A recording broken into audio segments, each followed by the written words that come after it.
Massive Chinese hack into phone systems right here in the U.S. New details tonight on what's being called one of the worst cyber hacks in history, with federal officials revealing they've been investigating China for months. U.S. officials today went public with new details about a massive and ongoing Chinese hack of multiple U.S. telecom companies.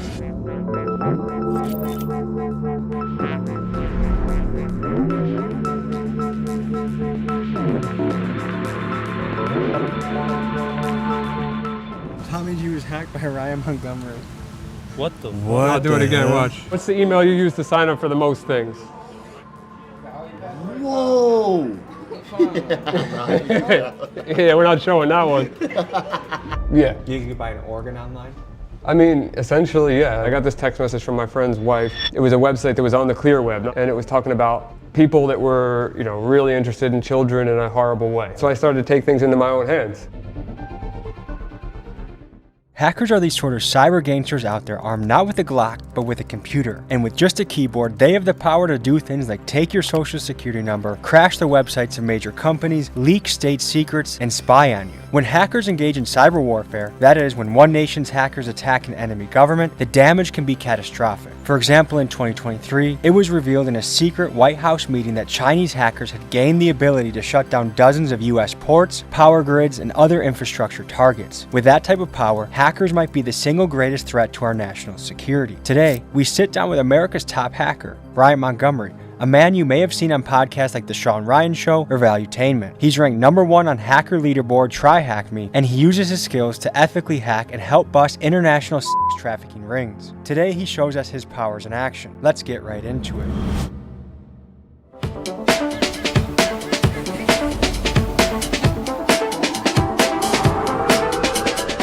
Today we meet with one of the most potentially dangerous people we've ever met with, a hacker, which kind of sounds unlikely that they could be dangerous, but these guys have the power to topple nation states by leaking information or exposing government secrets. They have the power to take your information and steal your money.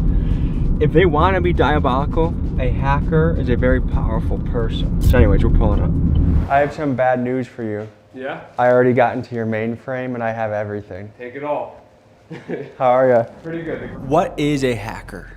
A hacker, so my explanation of a hacker is somebody that has the ability to think in a way where they're looking at a device or they're looking at an object and they don't look at it for what its capabilities are out of the box or what people may interpret it to do.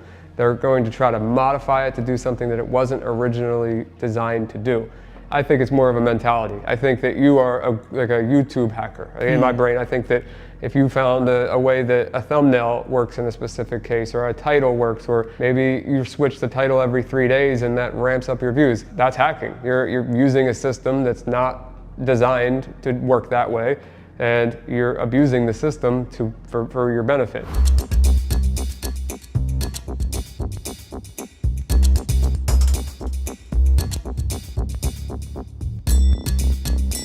This thing is pretty dope right here. Is there a... Yeah. That's a... Casually hidden under a pillow. Most air guns will leak air if you leave air in them. Mm-hmm. Well, this thing, you pop a CO2 cartridge in it. Oh, shoot. These balls in there. What are they called? The pellets? Like the pepper spray pellets? Yeah, but these have pepper spray and tear gas.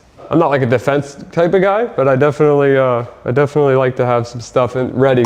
So you being publicly known as a hacker, did you ever get targeted yourself by other hackers? Yes. So basically I became the administrator of a forum called Digital Gangster, and a guy didn't like that. His name was Zyrix. He didn't like that I became the administrator, and he used an IP relay service to reach out to my local police department when I lived in Pennsylvania, said that I had bombs strapped to the windows, I had people tied up in chairs, people dead, all kinds of horrible things. I remember the exact number. 86 police officers showed up at my house, SWAT team, everybody was there. So I was at serious risk of being shot or someone in my family being shot. And one of the cops there knew me. So he ran into the house first and was like, "Ryan, is everything okay?" And I'm like, yeah, everything's good. What do you mean? Because I didn't know this was coming. I had no idea. They did catch the one guy after one dude was murdered. I could bring him up. He was calling in bomb threats and SWATs, and he was doing it as a service for people that he didn't know.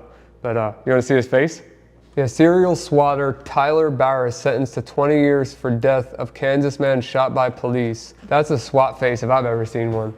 My brother had a little bit of a similar origin story to you as far as he was about 9 years old, 10 years old, got a computer, and he would just be in his room, like taking it apart, fixing it. Then he started doing low-level hacks. Like I would just go into his room and he'd be like looking through security cameras of different, I don't even know where, like just finding ways into that. He was an early adopter of the Silk Road.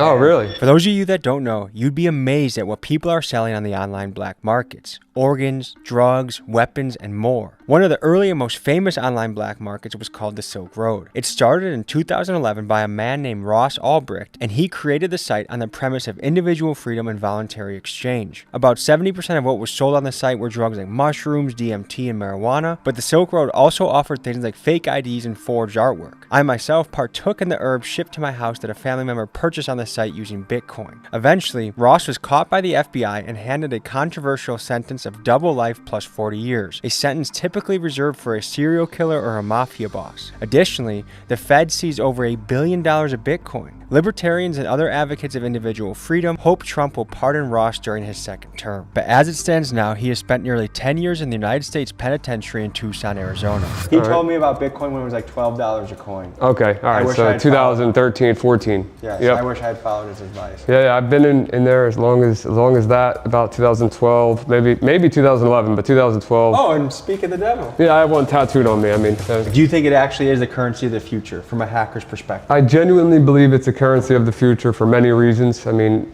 you see what the politicians are saying, or one of the major ones is saying about it being the new gold, basically, like the new foundation of our currency. What can a hacker do to take your information or to take your money? If I was on the bad side right now, if I was a black hat hacker, the first thing that I would do is go to that recent data breach. It was called the National Public Data Breach, which had roughly 3 billion rows of data in it. There's only 300 million Americans. And I would be using that database to get your social, all your previous addresses. I'd start to find your family members based on the information in that database. Apply for some credit cards, try to get some products online, maybe use some finance companies online to buy some products, ship them to a virtual address, like a burner address. That's where I would start. Before we go any further, I gotta let you know about something very special Ryan is offering for everyone that watches this video. He owns a company called Pentester, and it's a best-in-class cybersecurity service. One of the things he does is erase your digital footprint. Remember, just recently in the news, there was a data breach of nearly 3 billion people. Chances are your shit is leaked, and getting Ryan to help you with cybersecurity is like getting Tiger Woods to help you with golf. It's a no-brainer. Just look at how sophisticated this service is. It shows you where your passwords, social security numbers, addresses, even credit card numbers are leaked on the dark web. It's just $19 per individual and $5 per family member you add to the plan. And to all viewers of this video, Ryan is giving you a 15% discount if you use code TommyG. Link is in my pinned comments. I highly recommend you use this service. And now, folks, back to the video. What's the modern day equivalent to the Silk Road? The dark web? Yeah, well, there's a lot of marketplaces on the dark web. Can you show us what they look like? Oh yeah. So I mean, I'm just gonna look it up as if I've never seen it, because that's genuinely, I don't know of any good ones right now, but we're about to find out. Because that's where you can buy people's credit cards. That's where you can buy guns. That's where you can buy almost anything, right? Yeah. You can buy an organ online. I mean, essentially, yeah. I mean, there's a lot of different services that claim you can buy a lot of things. So I know for sure, guns, drugs, unfortunately, children, some you adults. Literally buy humans online. Yeah, I mean, it's pretty bad. So you fight child trafficking. How do you go about doing that? I got this text message from my friend's wife. It was a website that was on the clear web, and it was talking about people that were, really interested in children in a horrible way, which is like the nicest way I can put that. The goal was to just DDoS their website, which is a very simple, basic attack to just hold their server down. And I knew I could pull that off bare minimum. And which is basically crashing their website? Yeah. I was able to exfiltrate all of their users and their entire database. Then digging deeper into that database, I found there were 4 other databases that they had backed up from previous websites. The first user in the database was an administrator, and he was a politician that ran for Congress twice in Virginia named Nathan Larson. One of the first guys that Ryan busted was a wannabe politician named Nathan Larson. The repulsive things this man did are too vile to describe on YouTube, but let's just say he was a PDF file advocate and ran a website that catered to other sick adults like himself. Ryan eventually got enough evidence of Nathan's actions that even O.J. Simpson wouldn't have been able to beat the case, but for some reason both law enforcement and media decided to ignore it. Thankfully, karma found Nathan and he later perished in prison. Furthermore, this incident opened Ryan's eyes to the evil things happening online. He realized there were kids out there that needed protection, and this launched Ryan onto a path that would lead to many PDF files being brought to justice. I talked to 11 different reporters. They all were very excited to run this story. I had it in detail. All 11 of them came back to me individually and told me that their legal team was not willing to run it in various ways. And then 6 months later, he got arrested in Denver, Colorado with a 12-year-old girl. You know, that broke my heart. It really genuinely did, because I felt like something could have been done about that, until I started catching them locally around here with a friend, a professional MMA fighter, Dustin Scrappy Lampros. It worked out, and it got the word out there to people that this is a real issue. Should we be concerned about the power of the Chinese and the infiltration they have in this country? I think that it's a legitimate concern, yeah. Cyber attacks, I think it's going to be, if not already, the modern warfare. China has some seriously crazy hackers, and they're very powerful. As we were in the middle of editing this video, a cyber attack occurred. In what's being called a major breach, Chinese state-sponsored hackers were apparently able to infiltrate the US Treasury cloud storage and steal documents at will. The Chinese have, of course, denied the allegations, but between Chinese cyber attacks and the unusual drone and weather balloon activities, it seems like the Chinese are testing us, leading me to wonder, when it comes to the world of cyber warfare, who has the upper hand, us or them? Most people will recognize this as a garage door opener. It's pretty straightforward. Opens and closes a garage. And my garage door is a rolling code system. So every time you hit the button, it sends a different code. Like the old school ones had these things called dip switches, and that would be a static code that always stayed the same. And if you captured that signal, it would always work. So I'm gonna take the rolling code from this garage door clicker, which is gonna put it out of sync, and I'm gonna have forever access to my garage door by just clicking this button. So if I hit frequency analyzer, I figure out what frequency this is. It says 390, right? Bring it to 390, and then I'm gonna hit it again. And you see how it just says security plus here? So if I save this, well, I'll just keep it up for now. So hold this so you know I'm not using anything. I hit send, garage is closing, hit it again, opening, hit it again. So now, every single time I have forever access to this garage, but now, Tommy, you hit the button and show that it's not gonna work. It's the left button. You have to click it as many times as I click this to get it back in sync. There you go. So now it's back in sync with this. So that is a rolling code that changes every time, but now the flipper is in sync with the garage. Everybody's got a garage door with an entrance to their house, and how many of you keep that door locked? I'm sure not many. To see if his tactics really work, we took him to the Pompano Beach Hood to see him in action at a barbershop off of MLK Drive. Is this your first time hacking in the hood? No, I grew up around the hood, but yeah. I mean, it'd be my first time around a bunch of random people just trying to show them things. I don't know. We'll see. Sir, do you want to see what this guy has in his backpack? He's got some This thing right here looks like a radio, right? Yeah, sure. I could find airplanes with that. I can open a car with that. I could open your garage. You guys want to see some wild shit? What's up, brother? So he's one of the top computer hackers in the country. What's up, brother? So he's got some shit. Oh, man, I'm Ryan. Nice to meet you. You can grab a credit card through a wallet. I could show that too. Yeah, so you know, I don't know if that's RFID blocking or not, but let's say it wasn't. So you would just go up to somebody, and then boom, there's his whole credit card number. Oh, Nah. We'll blur that. We'll blur that. Yeah. Just so we could get both sides of the story. Yeah. Why are you a good hacker when there's more money and, you feel me, non-ethical hacking, whatever you That's a good question. I did both sides. I was on both sides. And I found out that being on the right side, I do make a lot more money. So honestly, owning a cybersecurity company, doing things, like I'm able to hack banks, I'm able to hack governments, I'm able to hack Walmart, NASA, Amazon, Uber. They're going to pay way bigger, man. To clarify, what Ryan is referring to is called white hat hacking. These are good hackers that companies can hire to test their cybersecurity so they can expose the openings in their system and make their security tighter. So yes, you can get paid to ethically hack major companies. So what the hell is this? So this is called a Hack RF. These things are wild. It's like a radio, like obviously like the best way I can explain it is it's a radio that has a range from like really, really low to really, really high. So whatever he was saying to his baby mom in the car, you heard it? I mean, it depends on how they were Some talking. Mission Impossible shit, bro. So let's look. So right here we can look at airplanes. I see one over there. Yeah, I'm pulling a lot more than one. So you see we got all these different planes. These are their call signs. That's what the airplane is. Like the one these are planes in the sky right Holy now shit, near us. bro. So if I Y'all click seeing one, this, bro? so if I click one of these, it tells me, look, that's a JetBlue flight. We're seeing its actual altitude, and its exact position on the GPS moving right now, their speed, and we can click and watch it on the map. But like, what's something bad you could do with this? All right, so let's do, you got a key fob on you? Shit. Like car keys? Yeah, that's fine. All right, hit the lock button on there. You see that pop up? What the If you hell? click it again, you'll see it pop up again. So it's like a signal. Yeah, so I'm capturing that signal. I don't know if it's on exactly the right frequency, but every time you click it, you'll see that line pop up. And I could be saving that, and as long as you're far enough away from your car, that code will work in the future, and I can go unlock You your can car. unlock my car Exactly. and steal it. Yeah, exactly. Later So on- for example, Yeah. if I get out the car right here, say for example, I'm going into this house. Yep. And I go lock my car like everybody else does, you Yeah, know, yeah. before they leave their car somewhere. All you have to do is be standing right here and capture that signal, and as soon as I walk in that door, you could drive off with my shit. Not drive off, but definitely open your doors. Okay. I mean, you want to see one more thing? All right, What does yeah. this look like? A charger. Yeah, feel it. Tell me this is no different than.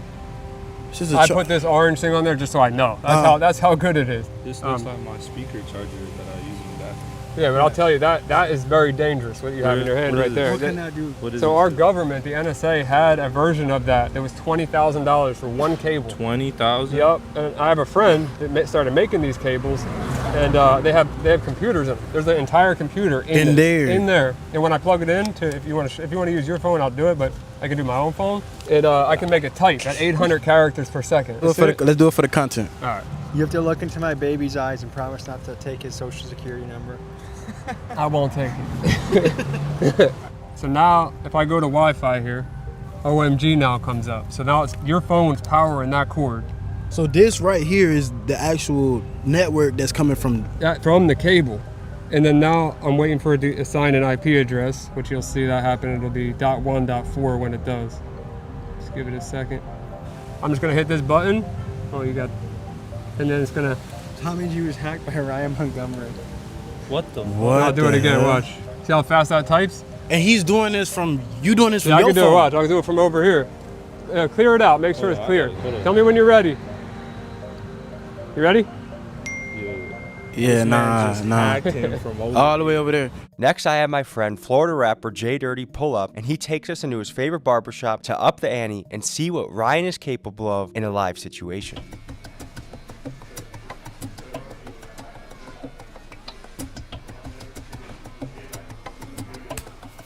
Good to see you. How are you? I'm good. What's happening with you, my boy? Good to see you. Yeah, you know it for sure. This your boy Jay Dirty, but I stay clean sometime. Yeah. So Jay, meet Ryan. What's happening, Ryan? What's up, man? Yeah, we'll do it. Have you ever met a computer hacker before? Nah, I ain't never met one. This guy can do some crazy shit. Yeah, I seen him on a thing, but he do it for the good, though. I guess you want to show him some gadgets and see what you can do? Yeah, so I mean, I don't know where to start. I don't want to. You got any way you can make that short motherfucker taller? Yeah. Well, you know, we could do something basic first. I mean, we could do the TV. I could do it right out off the mirror. Do it. Yeah. Off the mirror? What you doing off the mirror? I'll turn the TVs up. I'm gonna turn them all the way up. Y'all know who that is? We asked money from, big dog. No, so, you what? Turn it off. Let me turn that volume down. Yeah, let me turn it down. Hey, so it don't if play he it. hacks you, you guys are gonna call the feds, right? So yeah, this is just controlling them. Let's see if I can turn that air conditioner off. Let's see. That boy say the AC. Oh, it's off. There it goes. You ever seen anyone do anything like this before? Nah, man. So this right here is gonna. Hit it GDs and BDs too. I don't know what that means. So if I turn this on though. Is this Zopalm certified, you think? The mic went out too. Okay. Yeah, there's nothing I can do about that. This is like a minor EMP strike. It is. So I turned it off. Now it's back on. His servers got taken out. Their servers got taken out. My servers got taken out. Did he take your servers out? Nah, I'm back home. You're back on, but he did take you out? Yeah. This man's like a goddamn terrorist, huh? Yeah. You also have a service that can protect people from getting hacked, right? So it's preventative. So what happens is you enter your identity into the platform, like your name, your email, your phone number, your address, everything you possibly can give to us. We'll identify everything that's out there on the dark web on you and your emails and passwords, social security numbers, credit cards, everything about you, and we'll show it all on your dashboard. And then we'll see where all that data is in public record, and we'll remove it from all the public records, record locations possible. To all viewers of this episode, you actually get a discount to get this, to make you safe on the web. I mean, this is like, okay, if Tiger Woods was teaching golf lessons, that's the equivalent of this guy with computer security. I mean, it's a no-brainer. For one final test, I bring Ryan to my Airbnb, and he shows in a brilliant way how someone you let in your house, let's say it's a repairman or a friend of a friend, can easily start to crack your passwords or even know whether you're home or not. Here's what he did. And this is unbelievable. So there's going to be a network called Doombright. You see that? So if I click Doombright, now I'm connected to this light bulb right here.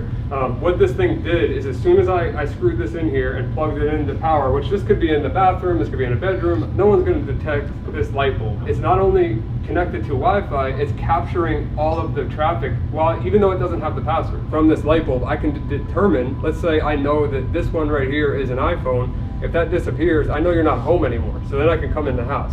All I need to do is get this light bulb in. What do you think about that? To me, what strikes me is just, I mean, that's what I think is amazing about a hacker, is how subtle things can be. That you have no idea that anything is going on. If people want to they want to just, get inspired in the cybersecurity space, I would recommend starting with the Sean Ryan Show. Obviously, my Instagram and TikTok, but mostly Instagram is where I post the most. I put out little clips like, this gadget does this, or be careful of this. And if I don't teach people how to do things in those videos, but I show you what the concept. And if you want to learn about it, then you're more than capable of learning on your own. But I just make a point to not teach people how to commit crimes. I just let them know that they exist. All right, folks. So that was an inside look into the world of hacking. Stay safe out there. Do yourself a favor. Click that link in the description and make sure your footprint is scrubbed. Whether it's bad actors out there or the government or somewhere in between looking into you, stay clean. I'll see you guys next week. Peace.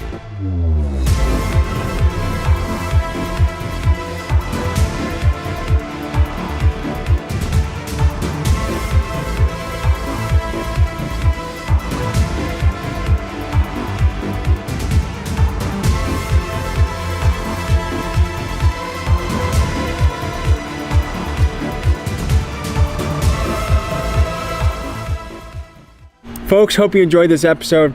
You want to watch another? Here. You want to subscribe? Over here. See you next week.